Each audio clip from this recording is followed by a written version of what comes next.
E aí, pessoal, sejam muito bem-vindos a mais um episódio do Pode Isso Nutri. Hoje que estamos aqui com o nosso parceiro, nosso estúdio de podcast, o ProdSync. Então, se você quiser também ter interesse em conhecer um pouco mais, a gente vai deixar aqui o QR Code. E hoje a gente vai falar sobre um assunto específico, mas muito importante, né? Nós vamos falar um pouquinho sobre saúde intestinal, né, Edu? Isso abrange muitas pessoas e tenho certeza que vai gerar muita identificação para todo mundo.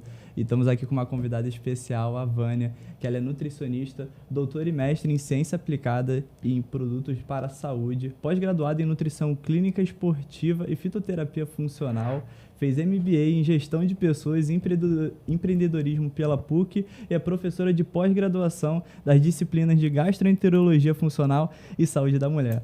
Obrigado por ter aceitado o convite, Vânia. Nossa, muito obrigada. É uma honra para mim estar aqui, conversar com vocês e levar conhecimento para as pessoas, porque acredito que quanto mais a gente dissemina o conhecimento, mais a gente liberta as pessoas para alcançarem saúde plena, que é o nosso objetivo enquanto nutricionista. Isso é verdade. E já para a gente começar, fala para a gente qual que é a importância de ter uma boa saúde intestinal, para ter um estilo de vida saudável, por exemplo. Qual que é a importância?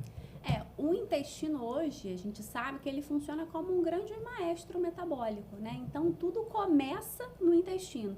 Aqui a gente pode falar desde doenças ou alterações gastrointestinais, tipo síndrome do intestino irritado, doença inflamatória intestinal, até coisas extraintestinais, saúde tireoidiana, saúde muscular, cardiovascular, eixo intestino-pele. Hoje a gente entende que esse intestino, ele se comunica com órgãos e tecidos. É como, tem uma brincadeira que um grande mestre, o Alessio Fasano, fala, né? Que o intestino não é Las Vegas. O que acontece no intestino, em Las Vegas, fica em Las Vegas. Mas o que acontece no intestino, todo mundo sabe. Então, ele é um grande fofoqueiro. Tudo que acontece ali é comunicado e, portanto, ainda que as alterações sejam intestinais, os seus desfechos são sistêmicos. Então, a gente sempre tem que ter esse olhar para a saúde intestinal se a gente pensa em devolver saúde, qualidade de vida para o indivíduo. Hoje em dia, cada vez mais, a gente tem pesquisa, PubMed, mostrando que qualquer alteração que a gente tenha está associada à alteração de microbiota intestinal. E fica meio que, parece um chuveiro molhado, né? Pô, todo mundo fala de saúde intestinal, é que não tem para onde fugir. Então, realmente, qualquer alteração que a gente tenha, qualquer doença, está ancorada em alterações de microbiota. E aí, olhar esse intestino com um olhar diferenciado pode fazer com que o paciente melhore mais rápido, ou entre em remissão, ou até atinja de fato a cura, né? E, Vânia, a gente pode, assim, então dizer que, aquele ditado, né, que o intestino é o segundo cérebro. Ele é o segundo cérebro, talvez ele seja o primeiro. Vamos ver o que vem por aí, né? Porque quando a gente pensa nessa comunicação do eixo intestino-cérebro, a gente tem mais impulso nervoso saindo do intestino para o cérebro do que do cérebro para o intestino. Uau. Né? Então, será, né, que o cérebro, de fato, é o primeiro ou os dois estão ali dividindo o pódio? Eu acredito que sim, eles estão ali para o duro, né? Porque é difícil a gente dissociar uma coisa da outra.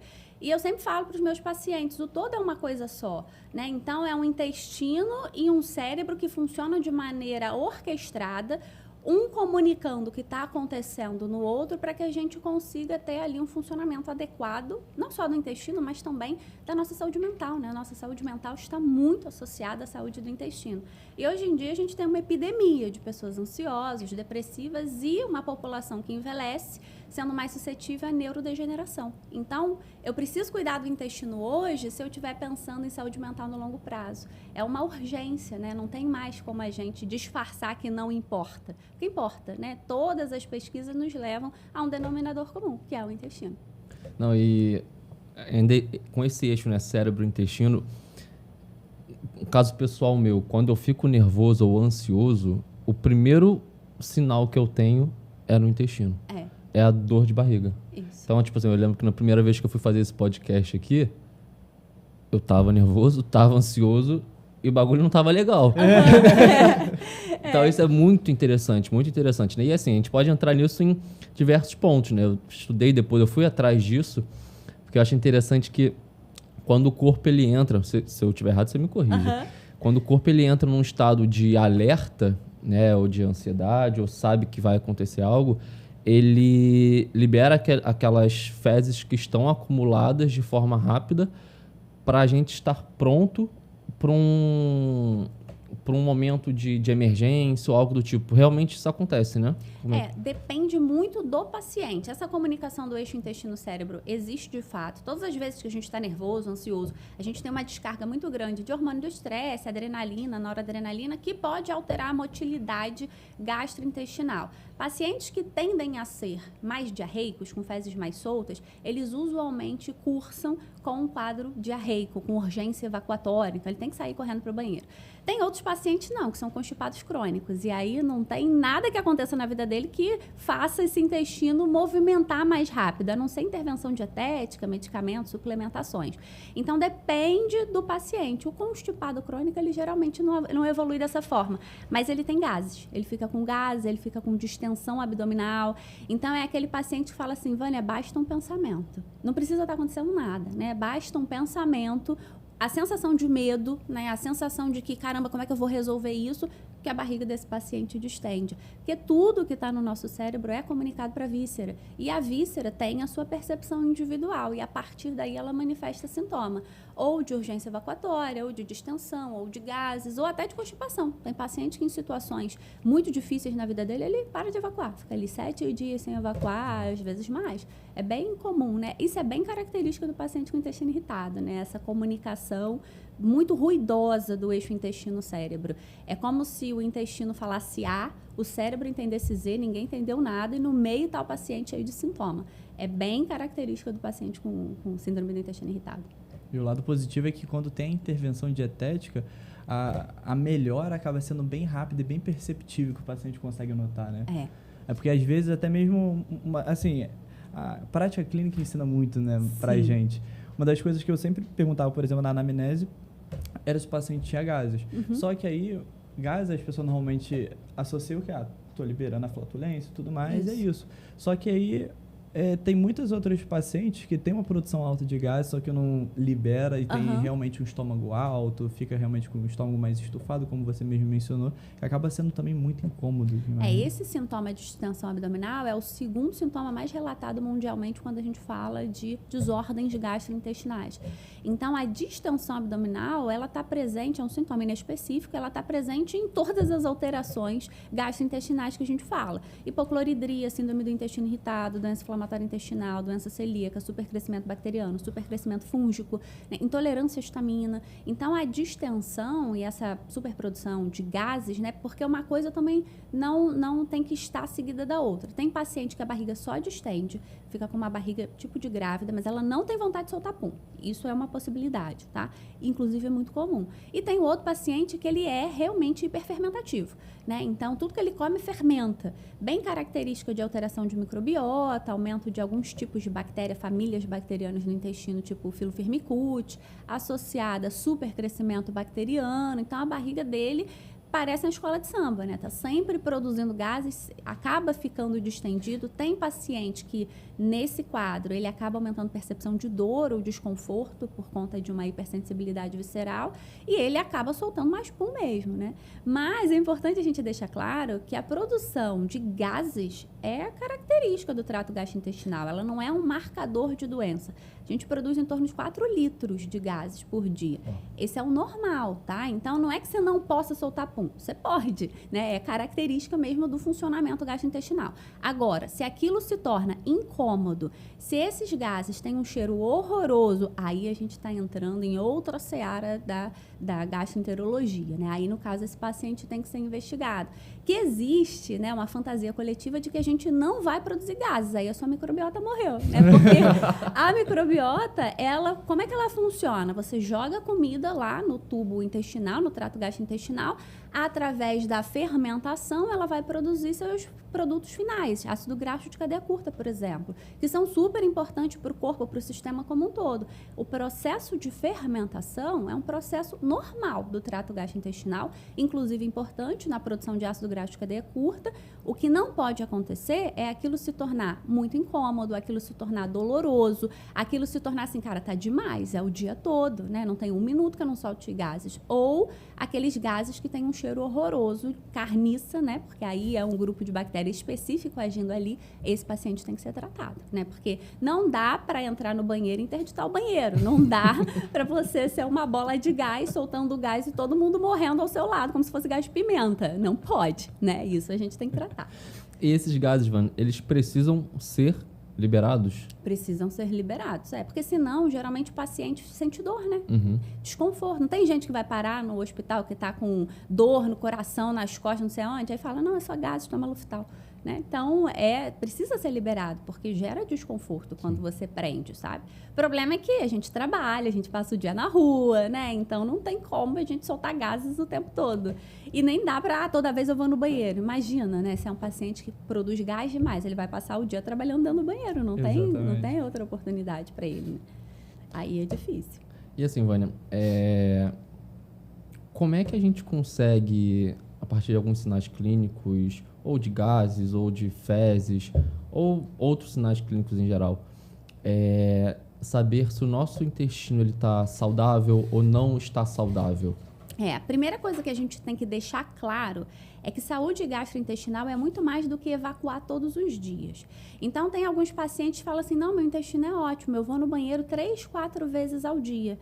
Aí a gente também tem que pensar no outro lado, que evacuar demais é tão problemático quanto evacuar de menos. Aquela pessoa que evacua 4 ou 5 vezes ao dia, usualmente a gente fala de síndromes desabsortivas, porque tudo que ele come rapidinho sai ali do trato gastrointestinal. Também não é legal. E tem paciente que não faz cocô, que é um outro extremo, né? Então, a primeira coisa que a gente tem que pensar é que saúde intestinal é muito mais do que evacuar ou não. Não é porque você faz cocô todo dia que o seu intestino é saudável. Isso é uma das funções do intestino. O intestino tem 7 funções diferentes. A gente fala de imunologia, produção de neurotransmissores, de hormônios, digestão, absorção, evacuação. Então, não é porque uma das 7 funções está sendo executada que você vai achar que seu intestino é nota 10. Não é exatamente assim que funciona, né? Então, a primeira coisa é a gente observar essa frequência evacuatória e observar a característica dessas fezes. Se são fezes formadas ou se são fezes explosivas, urgentes, de bolinha. O ideal é que esse cocô fique igual uma bananinha madura, uma salsicha, né? Então, fezes formadas que saem sem dificuldade e que também não tem que sujar tanto o papel assim na hora de você se limpar. Esse seria o ideal. Então, observar as fezes todos os dias é um ponto importante e observar outros sinais e sintomas, como má digestão, né? Você demora muito a digerir um alimento, uma produção excessiva de gases, uma dor na barriga, um excesso de barulho, que a gente chama de borburigno, né? Que é aquela barriga super barulhenta. Então, tudo isso fala sobre saúde gastrointestinal. Mas também, se você fica doente com frequência, a gente também está falando do seu intestino, que sua imunidade está baixa e ele é a grande piscininha de linfócitos, né, do nosso corpo. Então, um grande alvo metabólico quando a gente pensa em imunologia. Se você é aquela pessoa que tem doenças inflamatórias, doenças autoimunes, a gente também vai ter que pensar nesse intestino. Então, não tem muito como fugir, né? As intervenções começam, de fato, olhando para ele. E esse autoconhecimento e esse auto-olhar da gente se observar, que a gente vive tão ali, é tudo tão rápido, a gente não presta atenção na gente. Às vezes você pergunta para o paciente, mas você tem esse sintoma? Ele fala, não sei, nunca parei para observar, não sei se vocês vivem isso, né? Ele fala, não sei, será? Ele não consegue lembrar. Então, eu sempre falo para ele, se observe, porque é você que norteia o tratamento. Então, se observa para você trazer para mim um feedback e eu dizer para você para onde a gente está indo. Porque se você não se observar, eu não consigo te orientar. Eu preciso da autoobservação. E aí é aquilo de sair do automático, prestar atenção em si, olhar para si, né, que é muito importante. Acontece muito, certamente vocês já pegaram esse caso também, paciente que chega relatando que vai mais de uma vez ao banheiro, né? Às vezes está com uma alimentação ali meio desregulada, um excesso de gordura, e a gente ajustando a alimentação dele, ele realmente às vezes vai uma vez por dia, ou às vezes não vai todos os dias. Então, o paciente realmente ele tem essa ideia de que às vezes ir todos os dias é o 100% correto, né? Mas a partir do momento que ele ajusta a alimentação, tira um pouco ali do teor de gordura, que também traz aquela questão das fezes mais diarreicas, o intestino começa a absorver mais. Então, não é só a evacuação, né? A absorção, a imunidade, tudo que você comentou, né? E é bem mais importante. Você sabe que os homens, eles são mais negligentes, entre aspas, no que tangencia a saúde intestinal, né? Por que eu observo nos homens? É muito comum ter fezes explosivas, diarreicas, fezes não formadas, produzir muitos gases. Só que como é muito comum no meio dos homens, tipo, aquilo vira até meme, né? Então, ninguém se importa, é assim mesmo. Não é porque é assim mesmo, né? Não é porque é comum que é normal. Então, a gente também precisa trazer essa consciência para o homem, porque a mulher ela é mais atenta com a sua saúde. O homem não, ele fala, ai, vivi assim mesmo, meu pai é assim, meu irmão é assim, meus amigos são assim. Então, o que que tem? Por que eu tenho que ser diferente? É porque é comum, mas não é normal ser do jeito que vocês são, né? Exatamente, exatamente. E querendo ou não, é muito importante esclarecer isso para todo mundo que está assistindo a gente, porque às vezes a pessoa só tem um parâmetro errado, né? Então, por exemplo, eu atendi uma paciente que ela evacuava entre 7 a 10 dias, assim, ficava 7 a 10 dias sem ir, ia no banheiro, 7 a 10 dias sem ir, ia no banheiro. A gente foi, ajustou a alimentação, aí ela começou a ir duas vezes, assim, de 2 em 2 dias. Começou a ir 2 em 2 dias, ela falou, pô, Eduardo, tô desarranjada, tô indo muitas vezes no banheiro. Mas eu falei, beleza, mas qual é a frequência que você tá indo? Foi aí que ela falou, não, tô indo de 2 em 2 dias. Dia sim, dia não, dia sim, dia não, dia sim, dia não. Então, assim, querendo ou não, o parâmetro que ela tinha era ir numa frequência, assim, muito baixa. Aí, ela indo, dia sim, dia não, eu tava achando, pô, tô indo muitas vezes, mas tem algo de errado comigo. Só que não, às vezes muito que falta pra gente é o parâmetro, né? Passar esse conhecimento ajuda bastante a gente. Até linkando com isso, Vânia, Coelhão, tem como tu compartilhar a parte da escala de Bristol, já que você tava comentando bastante sobre isso? Acho que iria fazer sentido porque a gente analisar nessas imagens, você explicar pra gente o que seria o ideal, o que não é, vai fazer mais sentido. A escala de Bristol é uma escala muito legal porque é uma escala validada, né? Então, cientificamente falando, a gente pode usar ela como parâmetro, inclusive em estudo científico, para nortear a intervenção, né? Então, a gente tem 7 tipos diferentes de fezes. Vamos começar lá no tipo 1. Essas fezes de cabrito, né, que chama fezes cápricas, geralmente de paciente muito constipado, ou paciente que bebe pouca água, come pouca fibra, não faz exercício físico, o padrão evacuatório dele tende a ser esse, de fezes de bolinha. Ele pode observar também nessas fezes muco, né? Então ele fala de um catarro presente nas fezes. Por quê? Existe um muco produzido pelo trato gastrointestinal que é um muco protetor. Só que em situações de fezes cápricas, o que acontece é que o intestino aumenta a produção de muco para tentar lubrificar essas fezes e elas serem expelidas com mais facilidade, tá? O muco, por si só, não é um marcador de malignidade, mas ele usualmente indica síndrome do intestino irritado. Se ele vier acompanhado de dor, sangue, febre, aí a gente tem que investigar, porque aí pode ser que esteja falando de doença inflamatória intestinal, que cursa também com esse perfil de bolinha, né? Então, a gente tem os 2 espectros. Então, essas são as fezes tipo 1. As tipo 2 são fezes já com formato, mas ela é como se fosse um monte de bolinha junto. Também está faltando aí água, está faltando fibra, está faltando exercício físico, para que eu consiga formar essas fezes que são padrão ouro, que são A4. Que é as fezes bem formadas, tipo banana, né? Uma bananinha madura que sai sem esforço, sem dor, sem muco, né? De preferência, fezes que afundem, não fezes que boiam, né? Porque as fezes que boiam geralmente são de pessoas que têm mais gases, né? Uma produção aumentada de gases. Então, fezes que afundam seriam o ideal, sem sujar muito o papel, ou aquelas fezes que são gasparzinho. Você faz cocô, quando olha no vaso, ela nem tá lá.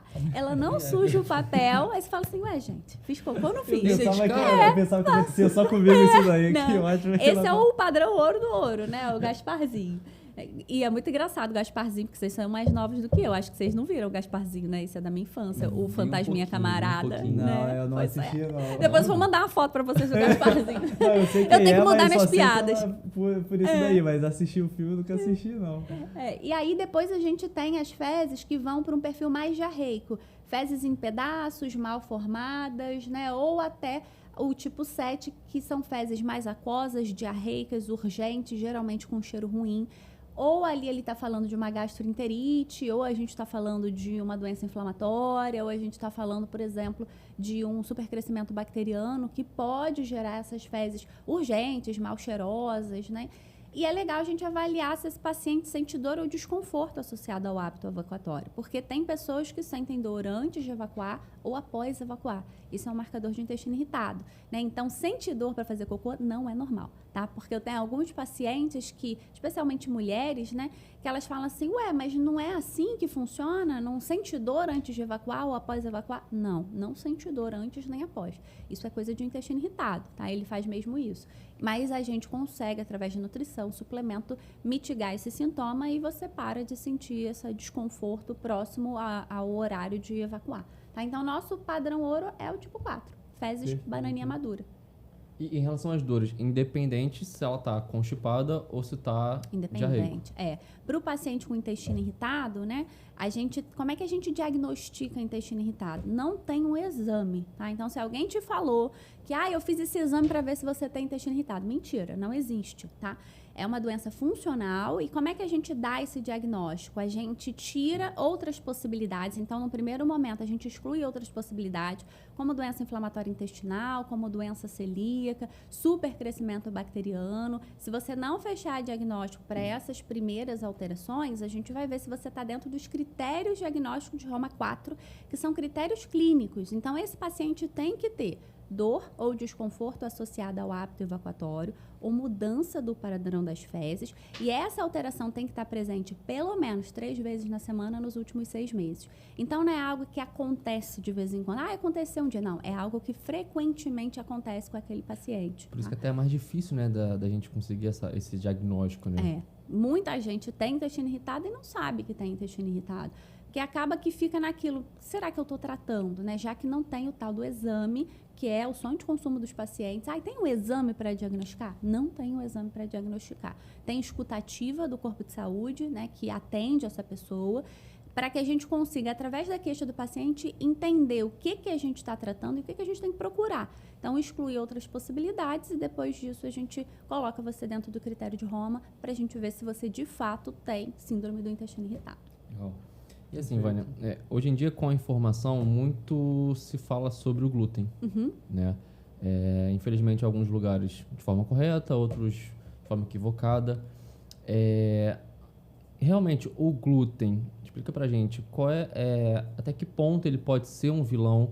Eu também queria, acho muito interessante, até acho que eu vi no seu Instagram mesmo, a diferença porque a gente confunde muito entre doença celíaca e intolerância ao glúten, né? Porque a doença ele tem um processo inflamatório e às vezes a intolerância vem do alto consumo do glúten. Então, vamos lá. Quando a gente fala de desordens associadas a glúten ou trigo, a gente tem 4 possibilidades, tá? Então, a gente tem a doença celíaca. O que é a doença celíaca? É uma doença autoimune, aonde o paciente vai destruir as vilosidades intestinais a partir do momento que ele tem contato com glúten. Isso é uma doença autoimune, tá? De todas elas é a mais severa, é a mais difícil da gente tratar, né? E é a que gera mais repercussões clínicas para esse paciente. Então, essa é a doença celíaca, tá? Então, uma doença imunomediada, geralmente tem um histórico familiar positivo. A partir do momento que o paciente recebe diagnóstico, parentes de primeiro grau devem ser rastreados, porque já que tem uma alteração relacionada à hereditariedade, alguém pode ter manifestado o gene também, ter a doença e ainda não saber, tá? Porque antigamente a gente achava que a doença celíaca ela tinha que vir alertando, cheguei, sou doença celíaca. Não, hoje em dia a gente sabe de sintomas não clássicos, né? Por exemplo, infertilidade, uma anemia que ninguém consegue tratar, até uma depressão, tá? Então, doença celíaca das desordens associadas a trigo é a mais severa, ela é imunomediada, então a gente precisa tratar com mais atenção esse paciente. A gente tem a alergia ao trigo, alergia mesmo, alergia mediada por IgE, igual a alergia a camarão, né? Então, uma alergia clássica. Mais comum, né? Ali na primeira infância, até os 7 anos, a tendência é que a gente entre em resolução à medida que essa criança se torna imunocompetente, esse sistema imunológico vá amadurecendo à medida que ela envelhece, tá? Mas não quer dizer que adultos não possam ter alergia a trigo ou alergia a glúten, tá? A gente tem uma outra alteração, que é a sensibilidade ao glúten não celíaca, que é o que a gente fala da intolerância. Ou seja, esse paciente, ele manifesta sintomas intestinais e extraintestinais, e eles podem aparecer até 72 horas após consumo. Às vezes é difícil a gente conseguir rastrear, porque o paciente não liga que o que aconteceu com ele na quarta foi, na verdade, mediado por algo que ele comeu no domingo, porque são muitas horas após. Então, ele acaba achando que é o que ele comeu no dia anterior. Ele fala, mas eu não comi nada diferente ontem, né? Então, essas manifestações, que são muitas, a gente tem descrito na literatura, desde uma alteração gastrointestinal como constipação, como dor, gases, até sintoma extraintestinal como falta de foco, uma fadiga crônica, uma enxaqueca, tudo mediada por essa alteração que é a sensibilidade a glúten não celíaca. A gente também não tem ainda um exame que rastreie isso nesse paciente, né? Então, a gente consegue avaliar IgE, a gente consegue avaliar o gene da doença celíaca, mas a gente não tem um marcador específico para a sensibilidade a glúten não celíaca. E a gente tem uma outra possibilidade, que é a intolerância a frutano. Ou seja, no trigo existe um carboidrato ultrafermentador, que é o frutano, que quando esse paciente consome, gera gás, distensão abdominal, pode haver aumento de percepção da dor se ele já tiver um intestino mais irritado, mas é algo que se mantém ali no intestino, né? Então, o frutano é um dos carboidratos fermentáveis lá dos food maps que a gente fala. Frutano tem no alho, tem na cebola, tem também no trigo, né? Então, pode ser uma intolerância a frutano. É importante que o nutricionista saiba a diferença dos 4, porque a minha intervenção vai depender do que eu estou tratando. Então, quando a gente confunde o que a gente está tratando, a gente não consegue oferecer um tratamento assertivo para o paciente. E aí a gente fala que ele é um sensível a glúten não celíaco, quando na verdade ele é um intolerante a frutano, porque ele tem supercrescimento bacteriano. Então, a gente precisa entender todas as desordens gastrointestinais e possibilidades associadas a trigo e glúten para que eu saiba propor a intervenção. O grande diferencial do nutricionista, que é focado em saúde gastrointestinal, é ter esse olhar apurado, onde ele consegue ouvir o que o paciente está dizendo, olhar os exames e direcionar. Senão fica tudo ali na seara da intolerância. Mas peraí, o que você está tratando? Que tipo de intolerância é essa? É igual tratar disbiose. Disbiose não é tudo igual. Você está tratando o quê? Supercrescimento bacteriano, você está tratando fungo. O que você está tratando? Porque as alterações e as intervenções estão associadas a um diagnóstico assertivo. E a nutrição é muito importante nisso, até para nortear o diagnóstico quando a gente indica para o médico, porque é o médico que diagnostica. Mas geralmente é o nutricionista que levanta a bola. A gente levanta a bola e eles chutam para o gol, né? Então é muito comum que isso aconteça. Eu já encaminho para o gastro, solicito a avaliação para o diagnóstico de XYZ. Então ele já sabe mais ou menos o que ele está procurando. Esse trabalho em conjunto multidisciplinar é muito importante para a nutrição, muito. E os médicos também, vocês precisam da gente, não tem para onde correr. Então eles vão, porque assim, a nutrição não trata tudo, né? Mas sem a nutrição a gente não trata nada. É verdade. Então, se você não apostar na nutrição, você não vai viver a vida plena que você diz que quer viver. Exatamente. E muitas vezes, por não conhecer essas diferenças, vai ter uma intervenção, às vezes, muito generalista, isso. né? Pouco e aí assertivo. vai falar, vou tirar tudo isso aqui, vai ser uma dieta com baixo food map, vou retirar e tudo mais. E às vezes o paciente ele fica com uma adesão muito ruim, eu fico com um estilo de vida muito ruim e acho que vai ter que se perpetuar assim para sempre, porque ouviu de uma pessoa que deve seguir dessa maneira, né? Sabe o que me incomoda muito, que eu ouço muito no consultório? É a ideia, até ouço dos meus alunos também, eu tenho um curso, né, de saúde gastrointestinal, que chama Clínica do Intestino, que tudo para eles é alergia. Então, é assim, você deve estar com alergia a, sei lá, milho, amendoim e todos os alimentos do mundo. Será que esse paciente está com alergia mesmo? Ou será que tem alguma alteração gastrointestinal que está alterando a resposta imunológica a determinado alimento? Né? Porque imagina, o intestino é uma barreira que abre e fecha, né? Então a gente é dotado de uma capacidade chamada permeabilidade seletiva. Então esse intestino é tipo um portãozinho. Ele abre e fecha quando passa ali um nutriente que interessa para ele, que ele quer absorver. Ele abre, absorve o nutriente e fecha. Só que, se esse cara come mal, tem alteração dos bichinhos que moram ali, né? Se ele tem deficiências vitamínicas, se ele tem várias outras questões, um supercrescimento bacteriano, esse intestino perde a capacidade de abrir e fechar, e aí ele fica entreaberto. Quando ele fica entreaberto, eu me torno reativo a vários alimentos. Eu faço múltiplas sensibilidades alimentares. Mas vocês concordam comigo que se esse intestino tivesse íntegro, ele não estaria fazendo múltiplas sensibilidades alimentares? Então, o que veio primeiro, o ovo ou a galinha? Né? Então, nesse sentido, será que o cara é um alérgico, é um intolerante, ou esse intestino perdeu a capacidade de digestão, absorção e reconhecimento imunológico? Eu aposto 70%, 80% das vezes que a gente está falando de um intestino que adoeceu, né? Porque é uma pessoa que ela não nasceu assim, ela ficou assim. E se vocês observarem, existe um marco, né? Então, quando você fala assim para o paciente, mas quando é que foi que essas queixas começam a acontecer? Ela fala assim, quando eu me separei. Foi quando eu tive que fazer uma prova e aí foi muito difícil, foi quando a minha mãe faleceu. Tem um marco histórico. Não que é desde a infância, assim, não eu é sempre desde tive a infância, isso. né? Então, existe um marco histórico onde ela fala assim, dos últimos 3 anos para cá, eu tô indo ladeira abaixo. Bom, então, o que aconteceu lá atrás? Que alterou essa microbiota de modo que esse intestino adoeceu e hoje você não tolera tudo, não tolera nada. Porque se tudo que você come te faz mal, o problema não é o alimento, é você. Então, eu tenho que tratar você, para que você se torne intolerante, porque o alimento não é o inimigo. E a gente tem que desmistificar isso, porque eu recebo pacientes em dieta de segurança que comem 4 ou 5 alimentos. Só que comer 4 ou 5 alimentos também adoece o intestino, né? Então, é por isso que é complicado a gente propagar em rede social que, tira trigo, tira leite, tira isso, não come nada, tira food map. E o paciente vai fazer o quê? Fotossíntese.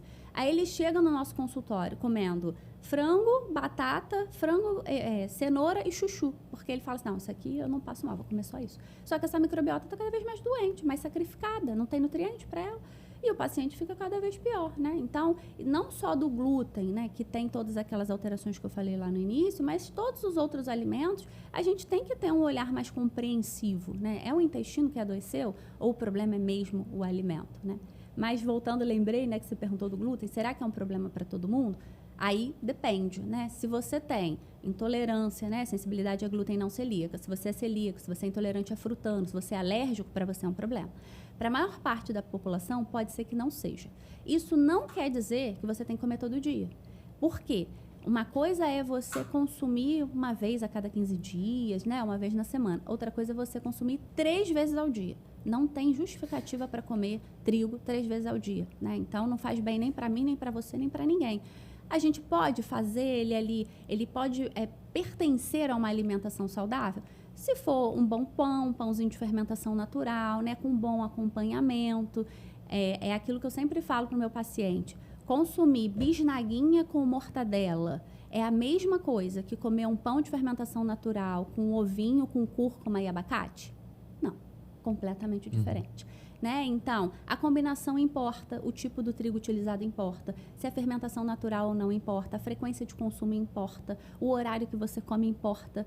Então, eu colocar todo mundo no mesmo balaio é eu reduzir a nutrição a algo desse tamanho, quando ela é super complexa. Então, perguntas complexas não têm respostas simples. E essa é uma pergunta complexa. O glúten faz mal? Depende. Para quem? Né? Então, não tem como dizer sim ou não. Tem como a gente entender os vieses que tangenciam ali uma resposta dessa e explicar para o paciente. Talvez para você faça mal, mas talvez para o teu marido não faça. E é assim, a vida é assim, individualidade, né? Cada um tem ali a sua resposta a determinado alimento.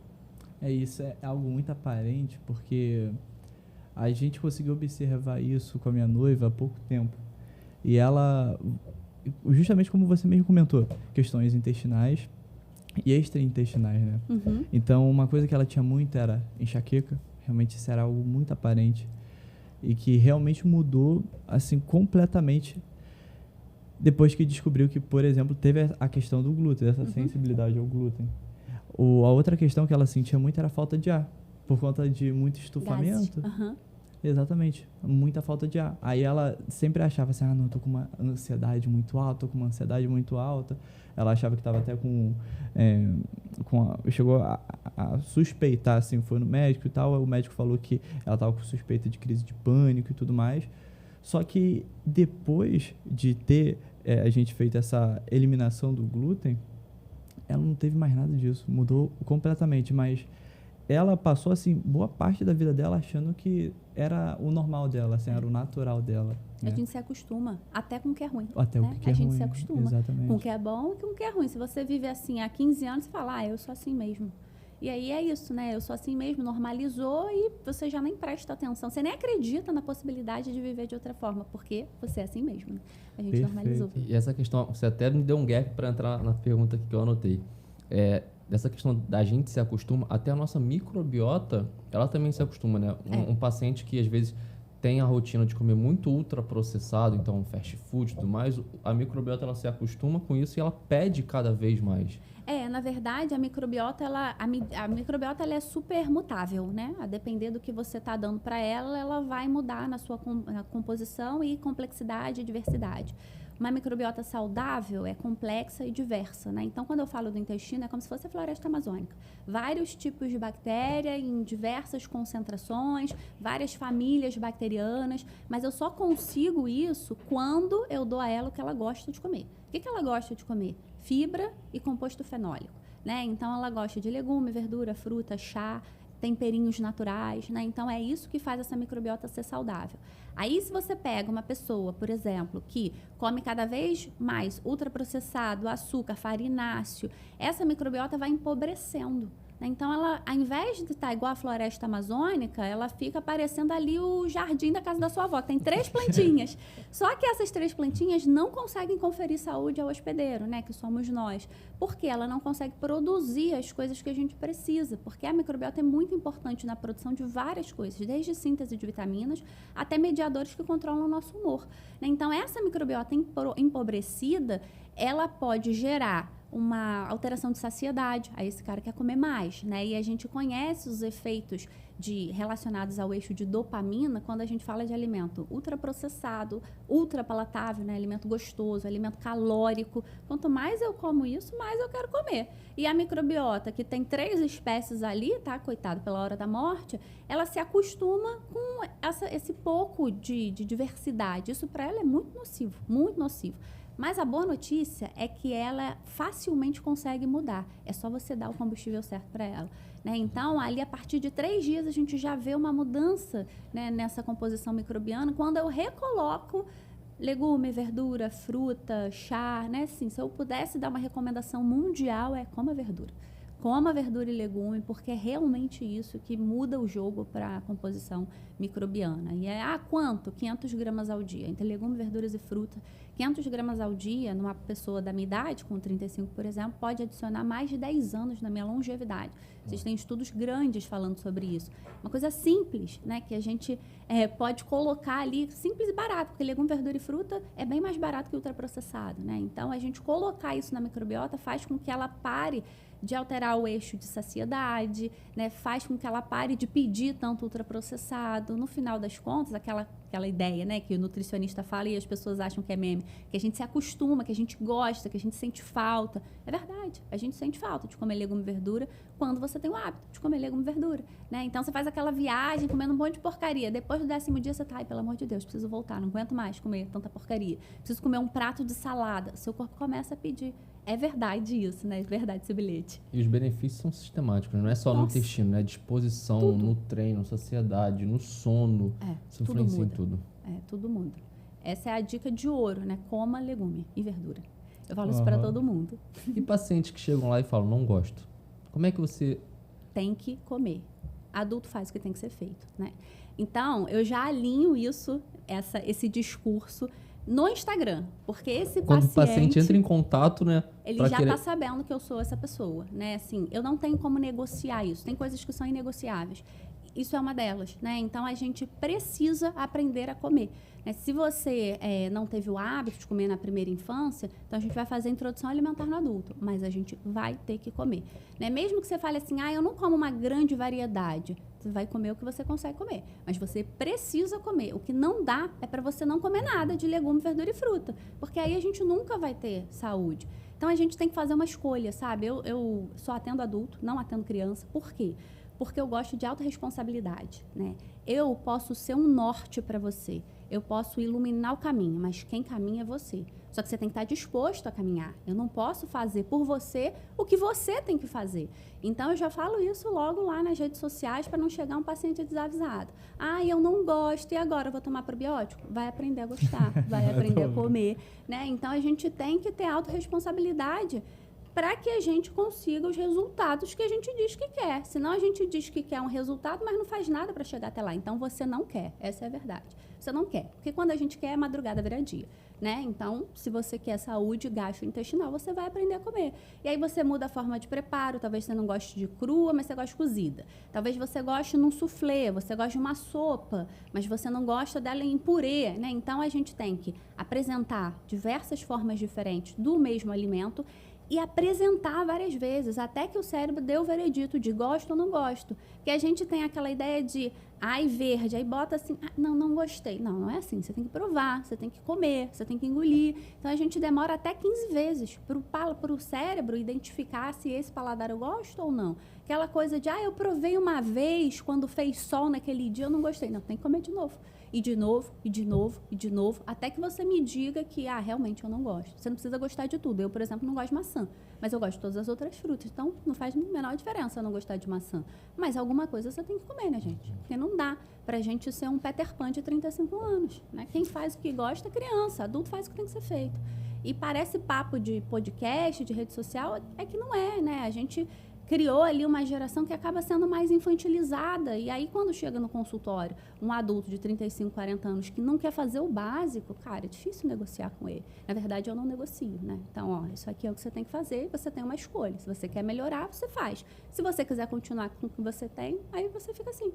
E aí é contigo. Isso vai muito também pela a rotina que a gente tem hoje em dia, né? Da praticidade que as pessoas precisam. Então, eu pego muitos pacientes que só comem banana.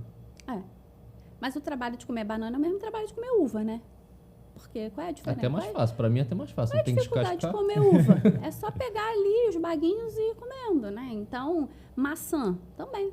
É só morder, né? Não precisa tirar casca, pera, goiaba, ameixa.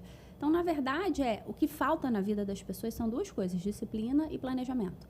Né? Então, planejamento de, num domingo, você pensar, cara, o que eu vou precisar comer essa semana, quantas refeições eu vou fazer em casa, são quantos lanches, para você não ser pega desprevenida, né? Porque se você for pega desprevenida, você abre o iFood e pede um bolo.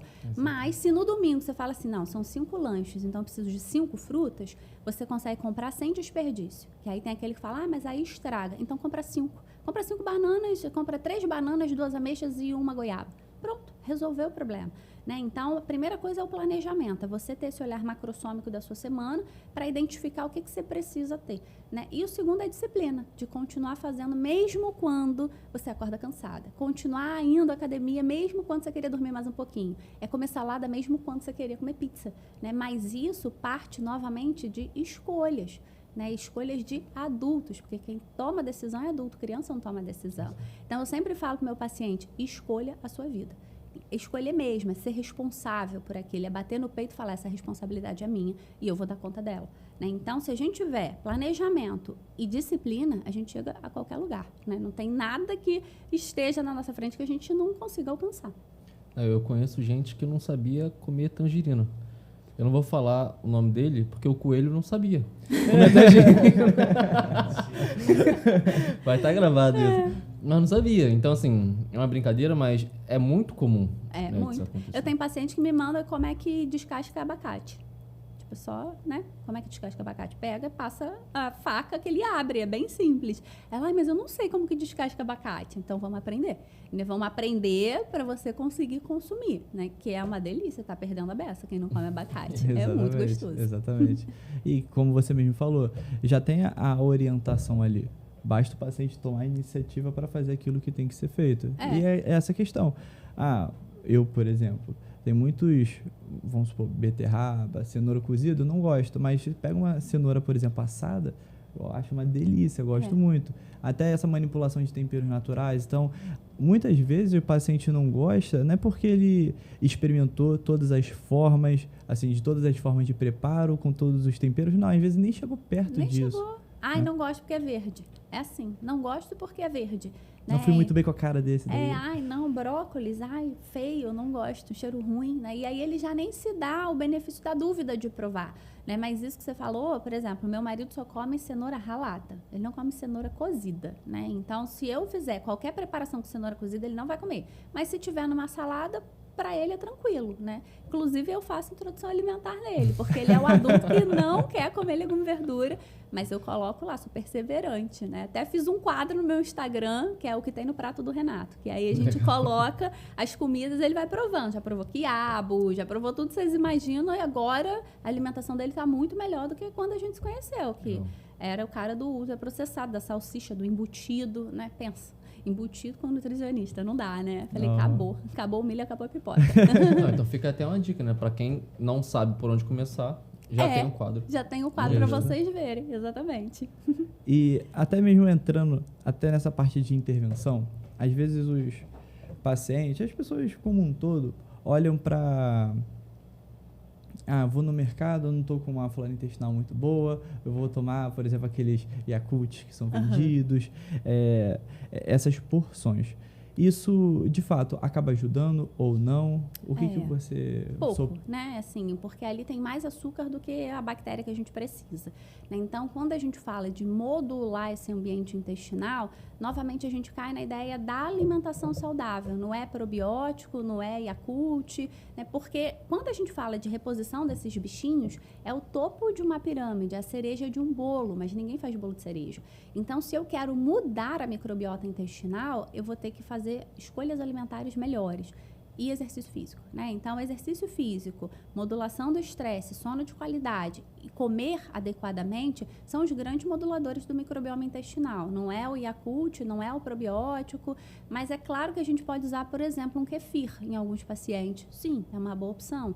A gente pode usar até aquele iogurte integral, sem sabor, branquinho, né? Também ali a gente tem um efeito interessante em microbiota. Mas aí a gente cai naquela coisa de, será que esse paciente pode consumir leite? Para ele ok, para ele não é. Tem alguns pacientes que não se dão bem, né, com alimentos fermentados, né, como o kefir, kombucha. Então, a gente tem que ver para quem. Se eu tivesse que dar uma recomendação, foca na dieta. Foca na dieta, foca no treino, foca no sono, porque todos eles têm um efeito muito importante em modular esse ambiente intestinal. Dieta e treino, para mim, são os pontos altos, né? Porque a microbiota muda à medida que a gente faz exercício físico e os benefícios são dose dependente. Então, aquele indivíduo que treina 2, 3 vezes na semana tem uma microbiota X. Quem treina 5 vezes tem outra microbiota. Quem treina 6 tem outra microbiota. Quanto mais eu treino, mais eu modifico esse ambiente intestinal de forma positiva. Seleciono bactérias anti-inflamatórias. Aí a gente só tem que ter cuidado com o atleta. O atleta ele está em outra seara, pela quantidade de horas despendidas no treino.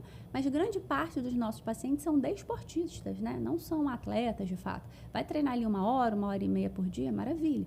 Isso consegue modular de forma muito positiva esse ambiente intestinal e saúde mental, e associado a isso, uma boa alimentação. Geralmente quem treina come melhor, né? Porque ele pensa, já treinei e tal, não vou sair da dieta, tô fazendo mais esforço. Da recompensa também. Ele se trava um pouquinho na hora de comer mais porcaria, porque geralmente ele tem algum objetivo associado ao treino, de performance e à saúde mental, né? Ou mudança de composição corporal, enfim. Então, geralmente são pessoas que comem melhor, são pessoas que tendem a dormir e acordar mais cedo, ele tem um ritmo de vida mais saudável. Não é à toa que eles, de fato, tendem a ser mais saudáveis, né? Porque dieta e treino são inegociáveis, tem que fazer os dois. Eu sempre falo, às vezes começa pelo treino que o mindset da pessoa mesmo vai mudar, né? Isso. Tô treinando, então vou escolher esse aqui um pouco melhor. Às vezes o treino, só de iniciar o treino, o sono já melhora. E a ansiedade diminui, que é o grande gatilho da compulsão, né? Do paciente que quer comer o tempo todo, ele é um grande ansioso. Será que se você fosse menos ansiosa, você comeria na mesma proporção e velocidade? Você teria a mesma busca emocional por comida? Possivelmente não. Então, quando você treina, você fica mais calma, especialmente mulher, que a gente é ansiosa dessa. Então, quando a gente treina, a gente fica mais calma. Se eu fico mais calma, eu consigo fazer melhores escolhas alimentares. Não pela emoção, mas pela razão. O que é melhor para eu comer agora, né? Eu queria um bolo. Mas será que o bolo é hoje? Não, vou deixar para o sábado. Então, quando você, tá menos ansiosa, você tem mais lucidez e você consegue fazer escolhas mais assertivas para o seu objetivo. Sim. Pode falar. Aí, de fato, quando essas melhoras são perceptíveis, como você mesmo comentou, porque abrange seja a parte da longevidade, como também essa melhora que é perceptível. Depois, por exemplo, de 3 dias, mais ou menos, já consegue verificar essa melhora. E muitas vezes, principalmente a parte realmente do público feminino, acaba ficando, quando está mais constipada, fica mais estressada. Sim. Aí, querendo ou não, usa isso como um gatilho para o quê? Ir mais no doce, mais no ultraprocessado, e naqueles alimentos com uma densidade calórica muito alta, e fica naquela... As pessoas acabam não encontrando esses padrões, e ter realmente uma rotina faz uma diferença, né, Pedrão? Porque às vezes a pessoa não entende os padrões que ela tem. Então, às vezes, vamos supor, na semana inteira consegue seguir certinho e tudo mais, mas na terça-feira sempre sai para algum lugar, às vezes com o marido, ou vai sair com a esposa para algum lugar, e aí ali acaba pô, chutando balde. E a pessoa não consegue reparar porque às vezes não tem uma disciplina. Porque aí, terça-feira eu não tenho foco, aí, já que eu não fui muito bem, na quarta-feira eu não vou fazer isso daí. Aí não tem esse padrão e acaba ficando tudo mais desestruturado, né? Entra na autoindulgência, né? Só hoje. Eu mereço. Trabalhei tanto. Não sei o quê. E aí é justamente isso. Na terça, você chega lá, come uma pizza. Já que eu comi pizza ontem, eu vou comer brownie. Já que eu comi brownie, vou comer macarrão. Já que eu comi não sei o quê, vou comer não sei o que lá. Quando você vê, né? Você fez dieta um dia. Porque nos outros, você comeu o que não era para comer, né? Eu falo isso para as minhas pacientes. Se na segunda você come 3 paçocas, aí na quarta-feira você come meia barrinha de chocolate, você estava nervosa. Aí na sexta-feira sextou, aí você bebe um negocinho. Aí no sábado você vai no japonês, afinal de contas é sábado. Aí no domingo você vai na casa da sua mãe, aí você passa o dia comendo, porque afinal mãe é mãe, vai fazer comida para você, para te agradar. Ou seja, você não fez dieta nenhum dia. Né? Na semana você fez dieta 2 dias, você fala, eu não tenho resultado. Mas por que será? Né? A minha sorte é que hoje em dia eu não trabalho especificamente com emagrecimento. Eu acho muito difícil trabalhar com emagrecimento, né? O meu paciente com queixa gastrointestinal, ele é mais temeroso. Por quê? Ele sabe que comer gera sintoma para ele. Ele não aguenta mais ter sintoma. Então, ele é mais devagar, né? Nessa coisa de abrir muito a guarda. Ele acaba abrindo a guarda para aqueles alimentos que ele sabe que não geram muito sinal e sintoma para ele. Que não é geralmente, sei lá, um drink extravagante, nem é uma torta cheia de creme, que ele sabe que aquilo ali já não está dando para ele. Então, acaba que é mais fácil eu manejar esse paciente. Se é o paciente só do emagrecimento, eu acho mais difícil de você conseguir falar, trazer essa consciência e dissociar a comida de emoção, né? Porque isso é muito atrelado na nossa cultura, mundialmente falando, né? De disfarçar emoções com comida. Tá triste, come, tá feliz, come, tá ansiosa, come, tá cansada, come. Tudo a gente come, né? Então, a gente acaba que a gente não sai dessa roda viva. É um ciclo que se retroalimenta. Então, o paciente do emagrecimento, eu acho mais desafiador do que o paciente com sintoma gastrointestinal. Porque ele já é mais devagar no comer, porque ele tem medo. O sintoma é muito perceptível. A pessoa, o sintoma não vale a pena pelo alimento que eu vou comer, então eu prefiro não comer para não sentir nada. Entre comer e passar mal, eu não como. E aí ele para de comer. A gente entra no outro aspecto dele não querer comer nada, né? Você fala, não come, vai dar certo, você consegue. Ele não come. Aí ele volta e fala, você comeu aquilo que eu falei pra gente provar? Ele, não, fiquei com medo, né? Então, elas não comem porque elas já têm medo de comer uma coisa que elas acham que vai gerar sintoma gastrointestinal. Que é muito ruim, né? Muito ruim ter sintoma gastrointestinal. Mas também quando come e vê que deu certo, né? Aí abriu a porta. Aí abriu a porta. Aí ela acha que Eu tenho uma paciente que ela não comia nada quando ela chegou pra mim. Fomos tratando, aí ela melhorou. Aí ela descobriu que ela podia voltar a comer fast food, ovo maltine, essas coisas. Aí, cara, para eu voltar com ela pro padrão foi difícil. Não pode comer isso todo dia, assim, mas eu tô há 3 anos sem comer, eu tô matando as saudades. Eu falei assim, mas você tá 3 meses matando a saudade?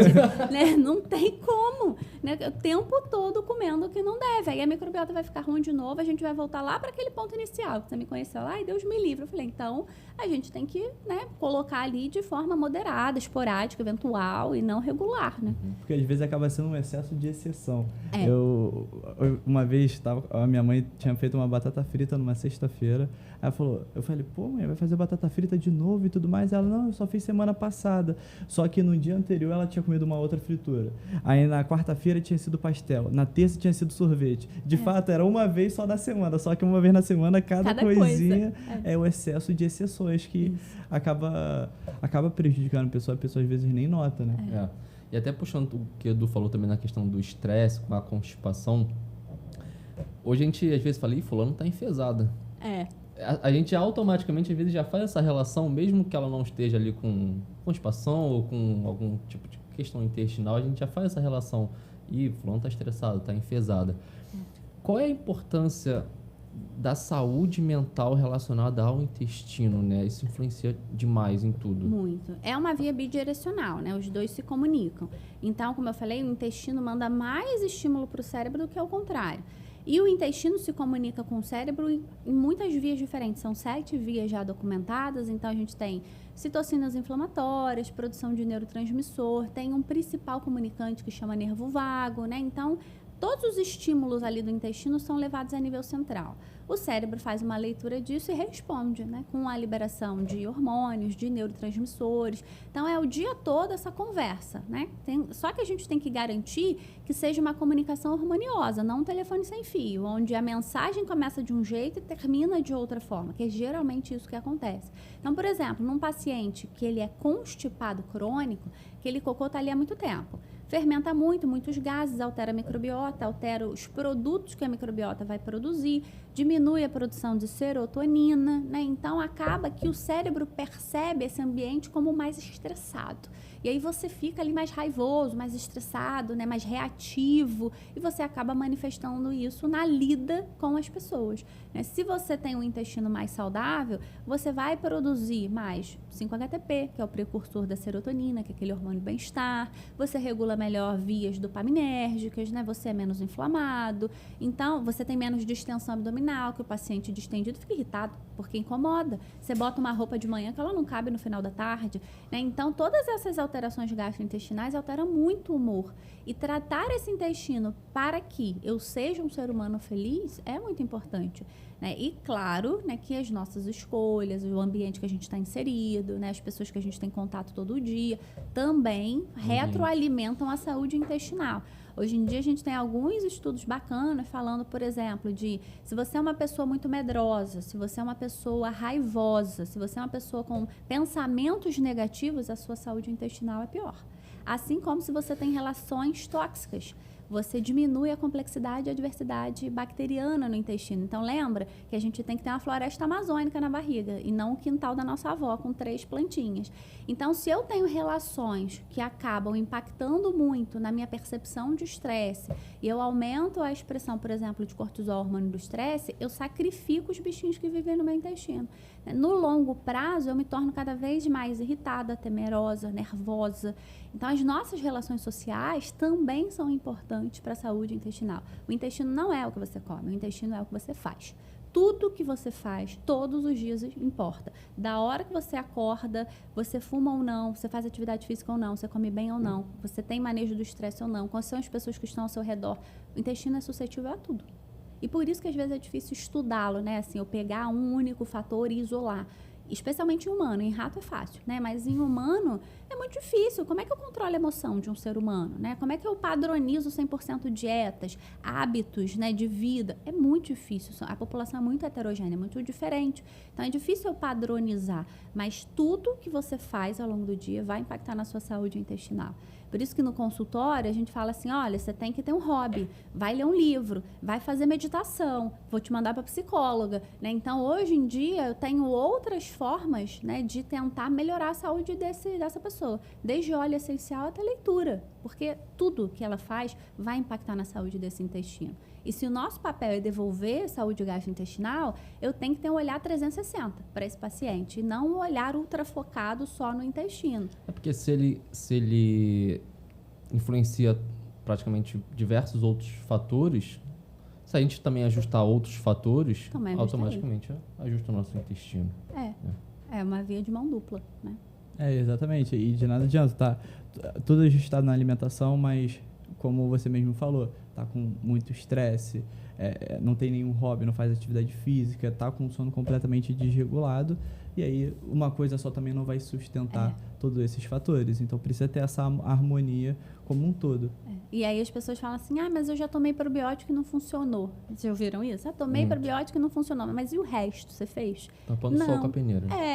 Não fez o resto. Falei, então, gente, não existe pílula milagrosa, sabe? Não tem aquela coisa assim, faça isso aqui. Não tem. É um conjunto de hábitos que vai se traduzir em saúde intestinal, metabólica.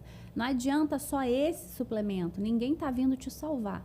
Você que é o seu próprio salvador, né? Então, você tem que fazer tudo direitinho. Claro que a gente sabe que não dá para fazer 100% o tempo todo. A gente também não espera isso. A gente trabalha com humano, né? Sim. Então, a gente espera o quê? Que 70%, 80% do proposto seja executado. Vai ter falha, vai ter dia que você não vai estar com paciência, vai ter dia que você vai estar irritado, você não vai conseguir, vai ter dia que você teve um problema familiar e, cara, nem pensei no que eu comi hoje, eu comi o que deu. A gente entende isso, mas a gente tem que garantir que ao longo, né, na maior parte do tempo, eu sigo um padrão, né? Porque é esse padrão que vai devolver saúde para esse paciente. É bom deixar o paciente ele entender que nós entendemos Sim. que é normal. Às vezes Isso ele acontece com a sai- gente. Sábado, Como se a gente não tivesse com essas questões também, né? exatamente. Sábado a gente estava na confraternização e aí tinha um monte de comida, doce, não sei o quê. Aí eu falei, pô, vou comer umas coisinhas diferentes. E aí toda hora. E aí, Nutri? Aí uma hora eu cheguei e falei, não me chama de Nutri hoje, me chama de Pedro.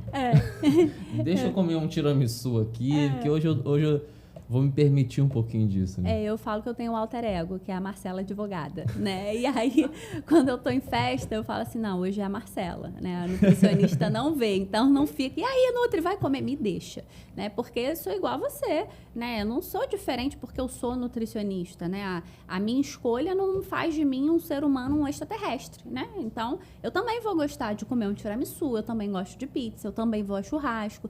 Só que a questão é que aquilo é uma refeição na semana. Então, se você faz 4 refeições por dia, uma semana você faz 28. Se em uma você sair, faz a menor diferença. O problema é que as pessoas querem sair uma vez todo dia. Aí faz diferença. Uma vez todo dia é diferente de 1 ou 2 vezes na semana. É completamente diferente. Se de 28 eu não fizer uma, tá bom, 27 foram certos, 26 foram certos. É diferente de eu todo dia à tarde comer um docinho, porque, tava preocupada, tava chateada. Aí, no final das contas, você não fez, né? Aí você fez o quê? 20, 15 refeições certas, no final das contas? Aí, não adiantou, né? Mas a gente também tem isso. Você come pizza? Como. Você come churrasco? Com muito prazer. Sim, até. adoro. Inclusive, é a minha comida favorita. Eu só não como todo dia. Mas numa festa, num evento, qual é o problema? Se eu faço isso de vez em quando, o que adoece a gente é o que a gente faz todo dia. O que a gente faz em eventualidade não adoece o ser humano. Mas o todo dia, a repetição do padrão, adoece a gente. E até pegando esse gap, né? Falar um pouquinho, a gente estava conversando aqui antes, né? Da sua história. Como que você chegou até a questão da saúde intestinal? Então, você comentou com a gente que você já teve um caso como esse. Conta pra gente como é que foi. Eu fiz a faculdade de nutrição, né? E na nutrição, na faculdade em si, a gente não... Até porque eu sou de 2006, né? Eu entrei na faculdade há muito tempo. Eu entrei na faculdade em 2006 e saí em 2011. A gente não falava muito de intestino nessa época, que a gente até sabia muito pouco, né? Sobre saúde intestinal. Quando eu saí da faculdade, eu entrei numa pós-graduação, que era pós-graduação de nutrição funcional da VP, da Valéria Pascoal. E nessa pós, a gente tem uma visão bem diferente, né, do que é a nutrição, abordagens diferentes. A gente tinha uma aula de disbiose. Disbiose é alteração da microbiota de intestino. Naquela aula, eu falei, gente, eu tenho tudo que ela está falando na aula, né? Que interessante, o que será que eu tenho, né? Eu já suspeitava de um intestino irritado, né, que se manifestou bem cedo na minha vida por conta da separação dos meus pais. Ali foi um grande gatilho e aquilo foi agravando, né? Quando eu entrei na faculdade de nutrição, a gente vai aprendendo a fazer melhores escolhas, as coisas foram ficando melhores, mas nessa aula eu comecei, assim, é como se tivesse aberto um leque de possibilidades, né? E era um assunto muito interessante, muito bacana. Eu falei, caramba, legal, vou estudar isso. Comecei a estudar como curiosa. Quando eu me formei nessa pós, eu sempre quis ser professora dessa pós, desde o primeiro dia. E assim que eu me formei, eu falei, cara, eu vou prestar, então, a prova para tentar dar aula, né, na VP. E a prova era uma prova de arguição oral, eu dava uma aula para a banca, e a banca, ela fazia perguntas, e eu tinha que escolher um tema. Falei, cara, qual é o tema que eu mais gosto de tudo que eu aprendi? Saúde gastrointestinal, até porque eu poderia falar com conhecimento de causa, né? Então, eu vou dar aula de saúde gastrointestinal. Daí a aula foi aprovada, isso em 2013, e de lá para cá eu só estudo basicamente saúde gastrointestinal. E nessa busca por me melhorar, eu acabei descobrindo a saída para melhorar a vida de outras pessoas. Então, a gente foi replicando esse conhecimento, né? Não só no meu consultório, mas nos cursos, nas palestras, né? Em todos os momentos que eu estou falando de saúde gastrointestinal, eu acabo também trazendo informação para outras pessoas que sofreram ou que sofrem igual a mim e não sabem o que fazer, né? Então, no Instagram eu compartilho, né, muitas orientações, muitos insights nesse sentido, nas palestras, nos cursos, que a gente acabou debruçando nesse tema, que é tão grande. Cada vez que a gente estuda, né, a gente vê que a gente ainda não sabe nada, que a gente está só começando. Cada ano sai uma coisa nova e você fala, caramba, até pouco tempo atrás a gente não conseguia justificar algumas reações, né, que aconteciam ali no trato gastrointestinal. Hoje em dia a gente já fala de intolerância à histamina, alergia a níquel. Então a gente começa a trazer um conhecimento que até pouco tempo atrás, 2 anos atrás, a gente não falava disso. né? E a gente tinha, assim, grupos de Facebook de pessoas que estudavam por conta própria porque sofriam. Mas a gente não conseguia, não, é essa via, é essa rota, é esse alimento, é esse gatilho. A gente não conseguia identificar. À medida que a ciência avança, né, avança também nosso conhecimento sobre intestino e a gente sabe cada vez mais, assim, é um mundo de possibilidades. Então, para vocês terem uma ideia, a gente tem 37 trilhões de bactérias vivendo no nosso corpo e a gente não conhece nem a metade delas. Então, imagina o que está por vir ainda de saúde gastrointestinal. É muita coisa. Muita coisa. Né? É muita coisa. Isso é incrível. É um mundo. E como a gente consegue te encontrar, como as pessoas conseguem te encontrar nas redes sociais, né? @Vânia Matoso Nutri, Matoso com 2 T's e S. Então lá eu compartilho tudo que eu sei de saúde gastrointestinal e também feminina. Hoje o meu trabalho é focado para mulheres, então eu tenho um programa de saúde intestinal feminina, já que é o público que eu me identifico mais, né? Até porque nós mulheres somos mais suscetíveis, né, à alteração gastrointestinal. Então, é um público que eu me identifico mais e eu trago ali bastante conhecimento linkando endometriose, fertilidade, síndrome de ovário policístico, relacionado à alteração de mudança de funcionamento gastrointestinal, doenças inflamatórias, doença celíaca, porque está tudo conectado, né? Então, o todo é uma coisa só e a gente tem que entender, botar os pingos nos is para que o tratamento seja assertivo e a gente devolva saúde às pessoas. Perfeito. Manda ver. Ivânia, se você puder hoje deixar uma mensagem para quem está nos assistindo, o que você falaria? Aquela frase que eu falei, né, que foi, eu inventei num dia assim aleatório e realmente acredito nela, né? A nutrição não trata tudo, mas sem a nutrição a gente não vai tratar nada. E não é papo de nutricionista, porque se você for avaliar o que a gente tem de pesquisa científica, é unânime a importância da dieta na vida do paciente, na vida do ser humano, né? Então, tudo acaba caindo no padrão alimentar, né? Então, parece que é um chover no molhado quando a gente fala, tem que comer bem, tem que comer legume, tem que comer verdura, mas a gente não tem realmente para onde fugir. Todas as pesquisas apontam para esse sentido. Então, tratar qualquer coisa sem nutrição é inviável, até impossível, né? Porque não é só saúde gastrointestinal. Saúde mental, doenças inflamatórias, né? Todas as coisas passam pela nutrição. E dizer que a nutrição não é importante é estar desatualizado cientificamente falando, né? Porque tem gente que fala, não precisa de nutrição, não, toma só um remédio. Não, gente, não vai resolver. A gente vai ter que olhar para o que a gente come, se autorresponsabilizar e fazer melhores escolhas, né? Então, a nutrição não trata tudo, mas sem a nutrição você não vai tratar nada. Perfeito, perfeito. Vânia, queria te agradecer mais uma vez por ter aceitado o convite com a gente. De verdade, foi muito engrandecedor esse podcast, esse papo, né, Pedrão? Muito. Conseguiu acrescentar tirar muitas dúvidas e muitos mitos que, com certeza, muitos que estão assistindo a gente, com certeza, acabaram tendo. E, pessoal, vejo vocês na próxima semana. Obrigado por ter assistido até o final e tchau. Acompanha o quadro do marido da Vânia. É verdade, acompanha. Valeu, pessoal. Tchau.